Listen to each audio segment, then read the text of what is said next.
我们接着第2集，这系列是3名致敬抹黑过的百万网红。在此之前，还是要跟观众说清楚，我这个人有着道德洁癖，我很重视人的诚信。馆长的商人模式跟3字经不在我讨论的范围，毕竟这系列不是检讨他们的。我做过丁特跟馆长的影片，我也坚信高流量自媒体的重要性。不过，丁特在金卡事件上，我完全否定。你现在懂内，特哥你好，我是乞丐，我想要金卡，我马上寄给你。特哥你好，我是 OK， 好，你姓名、地址、电话发给小编，我明天请他寄给你。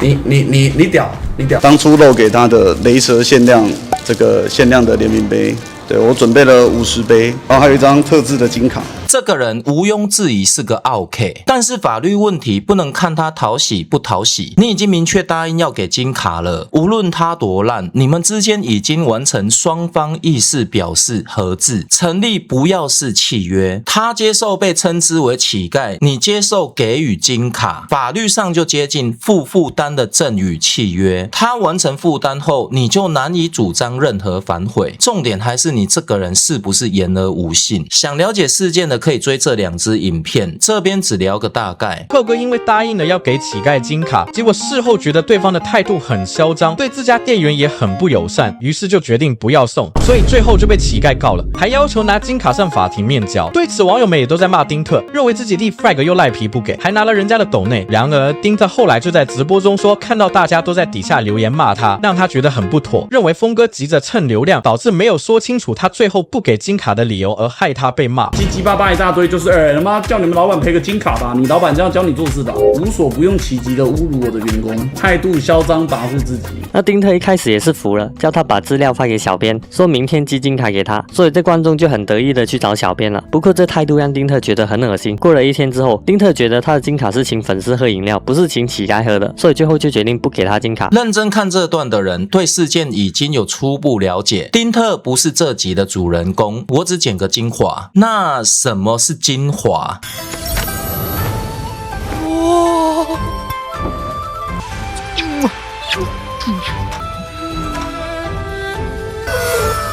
是什么味道？好像是石蛋花啊！无声玄幽记，古皇此道，未知汝苍之神尚在否？吾之子嗣于内，以遗后世，开此院之青娥者。青娥是女子，这自私！你开出了什么？自然是大吉啊！因为本来就要寄给他了嘛，是他突然跑去呛小编说什么不要让你老板丢脸，所以我才突然压起来就妈的不给你了这样子。问题从来都不是我爽不爽给，不过丁特也有反省，但是我其实后来有反省了，自己也是有错，我亲自出来收拾送他金卡，不再嘴硬了。除了不可抗力，我这人对诚信都会极力要求。我们跑主线，聊聊镜新闻如何造谣中爱。镜的执照背后充满关说跟争议，不仅账目不清不楚，公司在2021年底已经亏损16.8亿，对比资本额7.1亿，在公司法的规定下已经是破产公司。这家公司的资本跟财务完全是异常。金镜传媒债权人 MNG 公司的负责人却是董事长裴伟，其中的金流如果检调法愿意查，台湾的绿色司法就不用多做讨论了，有问题的肯定都不会查。这就是跋扈的政治跟政权。镜做的坏事太多，无中生有造谣过黄国昌，收钱去抹黑 Andy， 说他出轨不忠爱泡夜店，还有镜抹黑 Bump。我出过影集，假意采访婷婷，然后把他的食物拿去检验。他这样子做的对吗？最近是在造谣钟明轩跟艾丽莎莎，这个是今天的主題，我等等会讲。镜的造谣可不止在国内，最近还发扬光大到韩国去了。看来金镜传媒是不清楚韩国铁拳的厉害。 휴대폰 제출합니다. 저 방송 중이라서요. 선생님 새로 오셔서 못 들으셨나 보다. 이거 교장쌤도 허락하신 건데. 마지막입니다. 휴대폰 제출합니다. 그럼 선생님이 제 팬들한테 직접 얘기하실래요?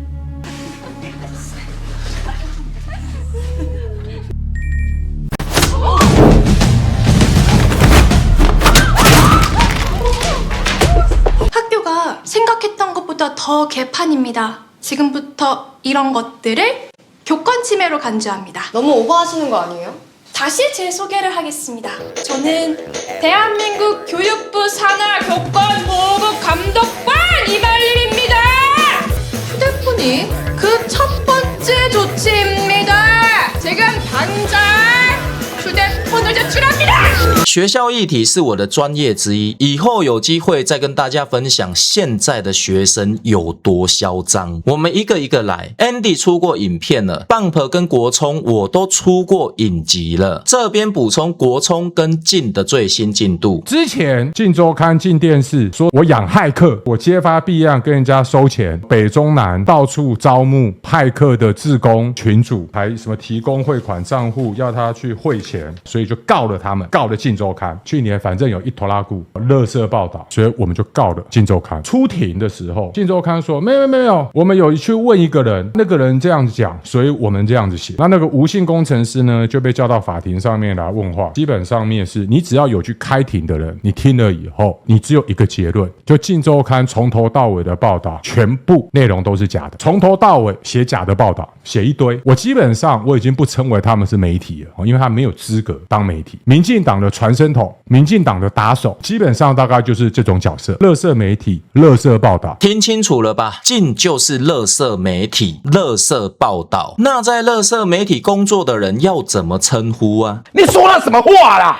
哈，孰可忍，孰不可忍？你就乱讲嘛，乱讲一通嘛。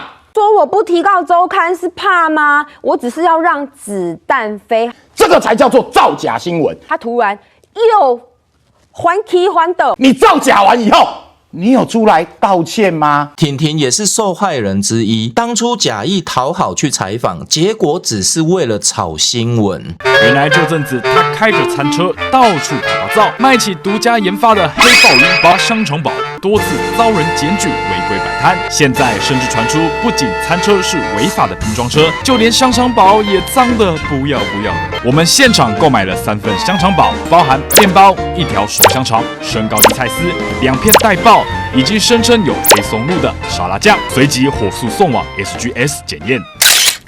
根据检验结果，我们发现原本正常数值必须要每公克小于1000 mpm 的大肠杆菌群，竟然超过一般数值的好几倍，实在是够脏。同时，本刊也直击法拉利姐在制作香肠堡的过程中，大喇喇的把装有香肠以及高丽菜丝的红白塑胶袋直接放在垃圾桶旁边。除了食品卫生被打上大问号，现在就连用来生财的工具小鲜肉幸福餐车也被爆出疑似是违法拼装的山寨车。内行人却透露，法拉利姐的餐车陈设与动线凌乱，备料与烹调的空间又不足，很难让消费者安心。刚好本人实地观察过上百家餐厅的厨房，只能告诉大家，所谓的卫生都是表面做给卫生局看的，真要同样的标准去看小吃摊，大家都不用做生意了。真正的关键在于做吃的没利润，而清洁本身就是一项成本。塑胶袋放在垃圾桶旁边也没什么，虽然卫生管理规则都有规定，严格来说连抹布都不能靠近食物，塑胶袋不能进高温蒸笼等等，但是有几个店家能达成。我不是在反对卫生，而是标准的一致性跟可行性。在台湾卖吃的真的有办法再把成本挪给卫生吗？人性的部分更是不堪一击。重点还是晋周刊这种装亲切后面捅刀的行为。我当初拍那个香肠堡，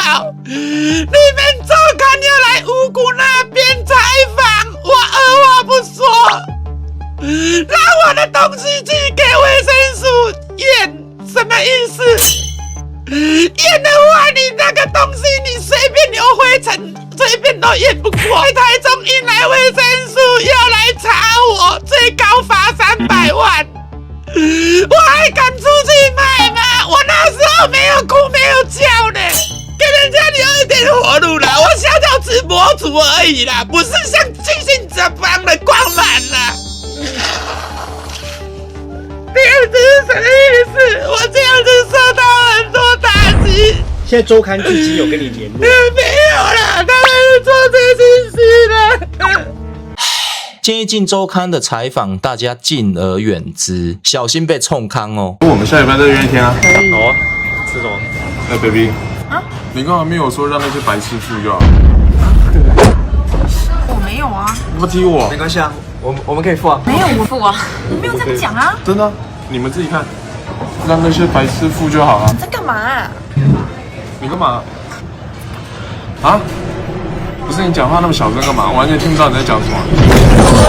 当然啦，如果你有绿色党证，就当我没说。接着要讨论静电视在韩国做的假新闻。先看简易版。从来没看过这么嚣张的媒体，真的非常可恶。之前静电视集团做了一系列韩国选举专题，指控中国介入选举，结果被真正的驻韩记者痛批，根本乱写。这位记者甚至把静新闻拿给韩国10位记者看，结果无一例外，韩国记者全部痛批台湾静新闻写假新闻不可取。结果静电视假新闻被踢爆后，静电视总经理跑到这位记者底下留言，难道要与静电视为敌吗？如何？够嚣张吗？我带大家了解全貌。脸书先找到杨乾豪这个人，接着找到他6月17的贴文。这则贴文下面有连结，这10个人就是指控静是垃圾媒体的资深记者。拉到下面就会看到真相放大镜上跟下集，有兴趣的自己慢慢看，内文非常多。当然大家也可以听我讲，南韩的地方选举出问题，大选当天纸张不够，选票不足，导致民众上街抗议。于是镜新闻也凑热闹，派了主人去实地采访。结果镜新闻采访的人全都是极右派阴谋论者，而且还是在没有任何查核的状态下播出。其中的错误有事前投票5天，票箱会被动手脚，事实上是2天，而且有监视器直播，监视器拍到有人撕开票箱的封条塞票进去。结果这是2年前的过期假新闻。中国朝鲜参与投票，中国介选，可是韩国人没有给外国人投票权呢？到这里我开始怀疑这些受访者很有可能是用金钱贿赂的，意图要重伤南韩。每个人都还在造谣，还提到中国。于是驻韩的独立记者杨乾豪反击，在 FB 跟网页说镜新闻丢脸，连最基本的背景跟媒体原则都不懂，还找了10个资深记者评价台湾的镜新闻，这根本不能称之为是新闻。莫名扯中国，在韩国播早被 NCC 罚了，看来资深记者对台湾不太了解啊。台湾 NCC 是鼓励造谣的政府机关，只是要限定对蓝白造谣了，准确、公正、平衡，充满忧虑，没办法区分谣言跟事实，误导没背景知识的海外观众。其实一家媒体被批成这样已经很丢脸了。希望韩国继续帮高调，把不相干的独立议题硬凑在一起。记者连线时很亢奋，明显失职。说真的，南韩太浅了，你们恐怕是没见识过我们台湾的三明治天天在那边激战嫩妹，被骂到换标题跟封面，什么轮番碰撞啊，他妈的恶心媒体，垃圾到没形容词可以用。连柯文哲吃顿饭也能讨论整个礼拜，讨论别人扶桑的胡渣，说自己智商136的弱智，边踢柯老二边舔赖老二。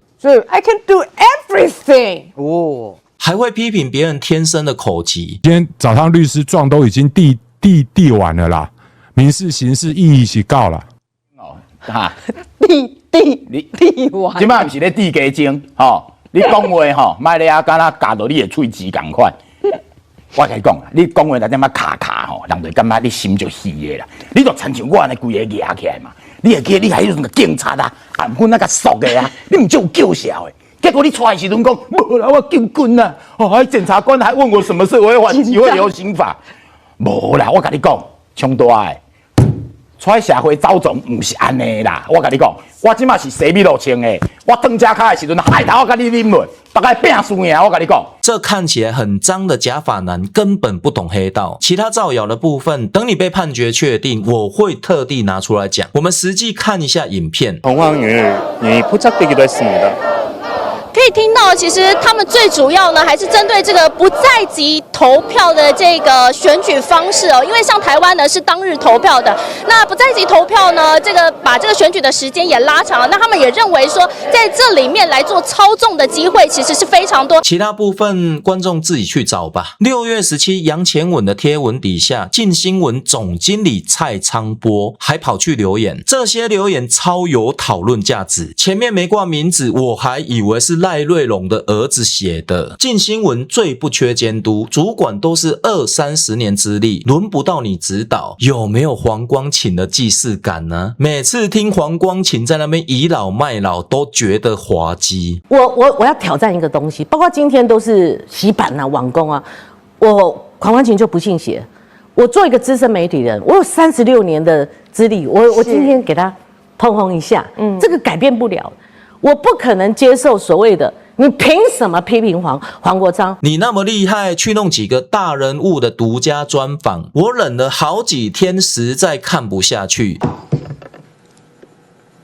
别这么久了，自不量力，你想跟晋为敌吗？够中二了吧？先不论公姐的手段，这用语根本是老屁孩啊！想要开战吗？用了司马懿跟老子的名言，结果自己连第一句都做不到。受人之辱，不动于色，这句话不用我解释吧？谁在那边无能狂怒爆刷留言？上善若水，水利万物而不争，含义是水是最崇高的善，滋养万物，带来生机，却从不与俗世争夺功劳或利益。我看精进传媒好像不是这种走向老子说的话，我认为比较适合给你蔡昌波使用，其他的自己看。还有一段长篇大论，想当媒体界的世界警察，什么美伊停火、中国打压、国内选举，还真是任重道远啊。好像台湾不能没有镜新闻，认识你的都知道你为人什么的，我不认识你，不过你这些话根本就是老青鸟。你要来指导我怎么做总经理是吗？配合这家伙的举止，这些无能狂怒可说是巨婴式的威胁。我怀疑这种病状很可能是古稀中二并发症末期，治不好的。以这种心智跑去拉女生的肩带，我也不意外。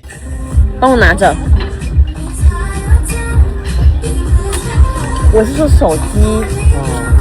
6月18老头又跑去呛杨钱好了，有观众在底下留言，老头一样傲慢的说了句 So what？ 我们看一下这网址写了什么。陈建平说，镜电视新闻台申请负责人变更案存在黑手。陈当初跟洪耀福说自己无法任命蔡昌波做镜电视的总经理，接着就立即在董事会被突袭式的拔掉董事长的职务。 NCC 对这种行为完全不管，镜新闻台牵涉到 DPP 的黑手，但执政党硬要把弊案扭曲成股权之争，里面有裴伟的违法掏空。裴伟是什么鬼东西？大家可以自己找，我解说过很多次了。裴伟炫耀跟民进党高层关系好，都是有原因的，反正都是在掏空台湾啊。原镜电视大股东支持的董事们调查这件事之后，有提醒 NCC 说，镜电视已经违反保留废止权。第一，裴伟的旧人马冲刺在公司里面；第二，郑董跟精进传媒一直有接触，镜新闻的所有管理权限都被精进传媒掌控；第三，这些违法 NCC 完全不管。洪耀福这傀儡只会包庇，想在镜新闻好好做事的全都被铲除了。温馨喊话 NCC， 感叹这种独立机关不值得人民信任，官位做得没荣耀。其实这些人只贪钱啊，你跟他们道德劝说都没用，他们甚至会睡得比你还要香甜。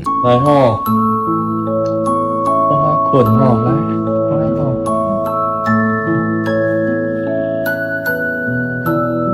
还有这个吼，快要融化的贝贝哦。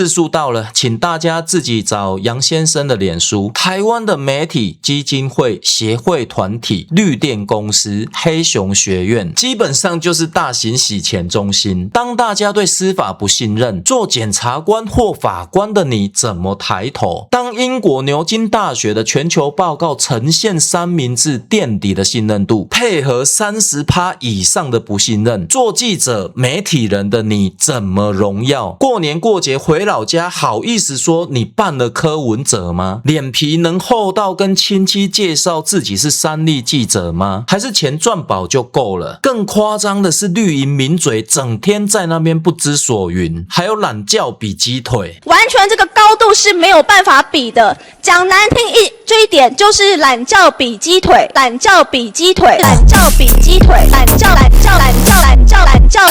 比鸡腿，懒觉比鸡腿，每天都在造谣什么烂政府啊！我只要不告你，我就跟你信贷。高学历分子自己指控李四川，结果是错误的指控，这什么样的嚣张的心态？镜新闻的声明也给大家欣赏，如何？这文笔是不是似曾相识？根本就是在滥用公司资源。下一集会直接聊钟爱。